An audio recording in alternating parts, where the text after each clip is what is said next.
Whoever believed that Jake Paul was going to win, that was an absolute fairy tale. Jake Paul versus Anthony Joshua is over. Thank God it's over. What a joke of a fight. From the minute he got into that ring, to get on the back foot and just start running around, it was quite pathetic, to be honest with you. There was never a world in which Jake Paul was going to beat. Jake Paul just got brutally crumbled by boxing experts after his hilarious yet embarrassing loss against Anthony Joshua.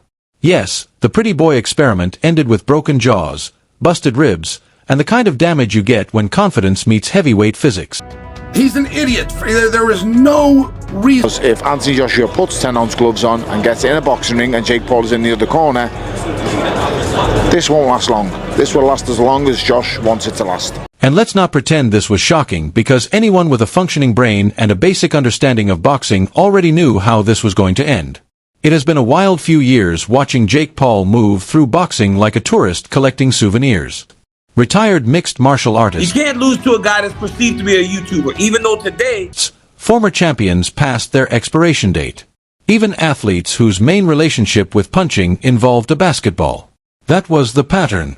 Loud build-up, viral clips, selective matchmaking, and a lot of talk about changing the sport. Then 2020... Jake Paul is concerned, because that's not boxing. He was just trying to survive. And when you try to survive in a fight, then the other guy can't knock you out, because you're not looking to win. 25 happened, and suddenly Jake Paul was standing across the ring from Anthony Joshua, a former unified heavyweight champion with Olympic gold and real scars from real wars. The contrast was not...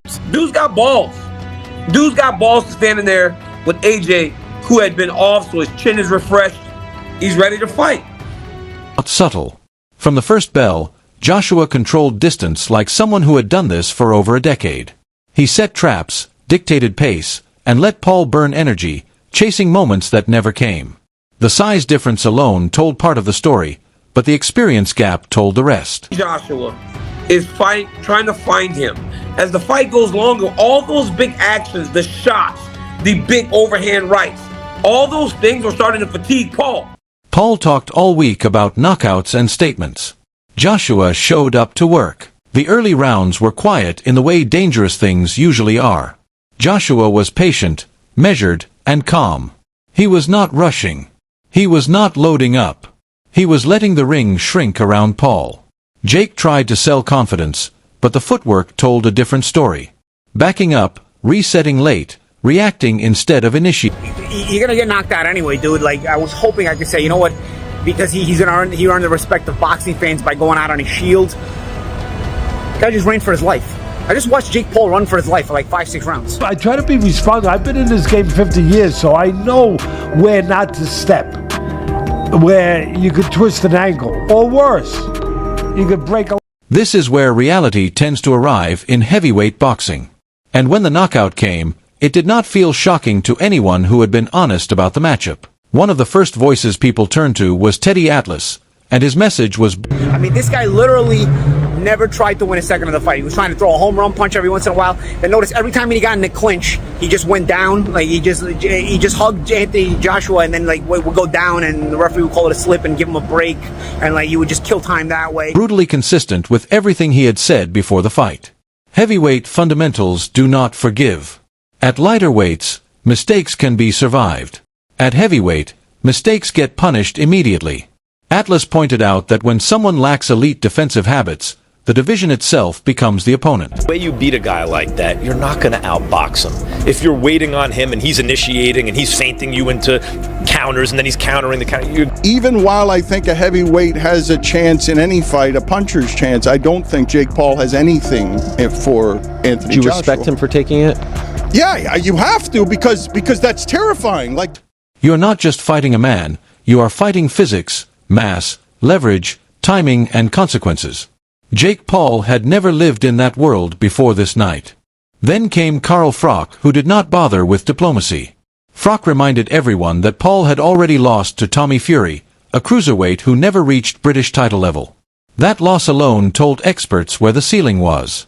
If Paul struggled there, jumping straight to... He knocked him down twice. I thought the fight was going to be over because he was going to knock him down again. What the guy to do? I mean, this guy ran for his life in a 22 by 22 ring. That ring was huge. That ring was huge. A heavyweight champion was not ambition. It was denial. Froch emphasized that boxing progression exists for a reason. You do not skip levels in a sport designed to punish shortcuts. The physical...